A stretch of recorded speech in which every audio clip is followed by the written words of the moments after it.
Salamlar əzizlərim, hal-hazırda mən Kotor şəhərindəyəm, Montenegronun qədimi şəhərlərindən biridir. Kotor, demək, bu Kotor körfəzində yerləşir və bu UNESCO-nın siyahısına daxildir.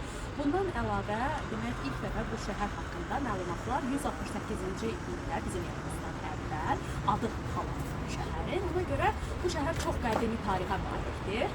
Bir də oxumuşdum ki, burada pişiklər üçün muzey var. Kimsəsiz pişiklərə burada çox böyük diqqət yetirilir. Çünki çoxdur burada kimsəsiz pişiklər. Belə, arxada indi görəcəksiniz videoda liman var, haradakı gəmilər, yaxtalar üzür.